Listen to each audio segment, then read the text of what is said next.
Hello दोस्तों, कैसे हैं आप? सत श्री अकाल, आदाब, नमस्कार।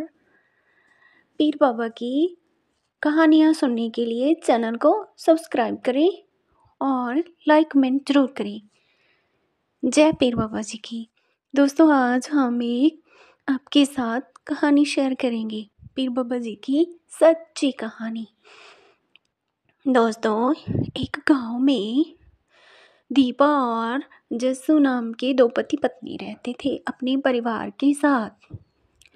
और दीपा पीर बाबा जी की बहुत सच्ची भक्त थी और पीर बाबा को बहुत प्यार करती थी और बड़ी श्रद्धा और प्यार सत्कार से उनकी सेवा करती थी।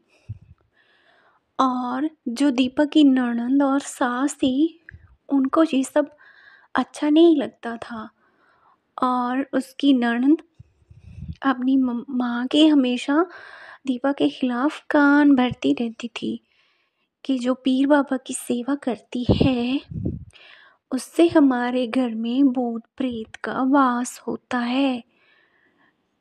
तो एक दिन दीपा पीर बाबा जी की आरती कर रही थी और उनका कलम पढ़ रही थी।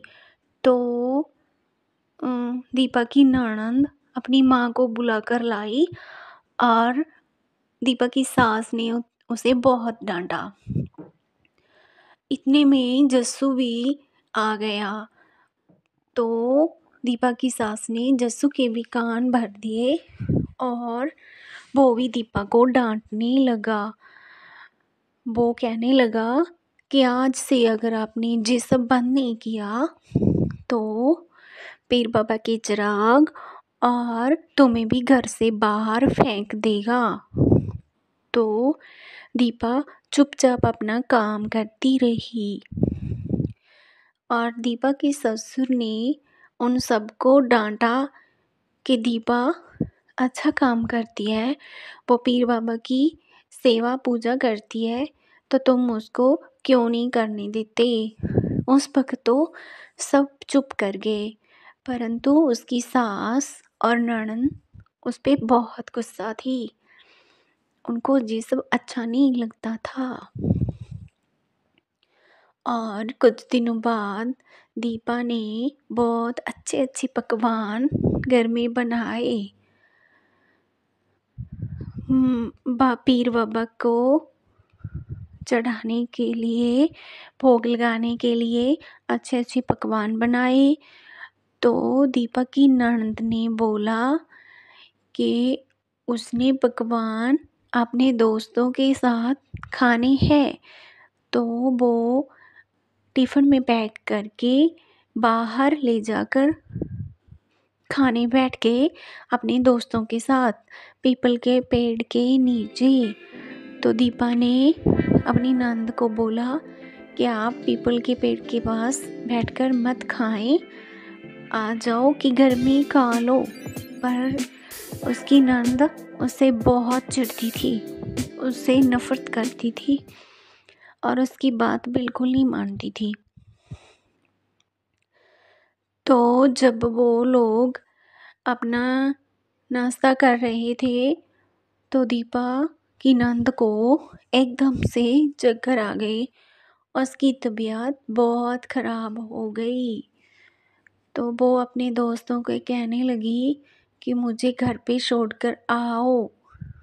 तो जब उसके दोस्त उसे घर लेकर आए तो दीपा की नंद की हालत बहुत ख़राब हो गई थी। तो दीपा की सास दीपा को ही डांट रही थी कि पीर बाबा की पूजा से हमारे घर में ये सब हो रहा है कि तुम्हारी वजह से मेरी बेटी बीमार पड़ गई है। तो दोस्तों, दीपा ने सोचा कि पीर बाबा जी के आगे से जो विभूति होती है, जो भस्म होती है, वो अपनी नंद को लगानी चाहिए। तो दीपा की सास ने उसे डांट दिया।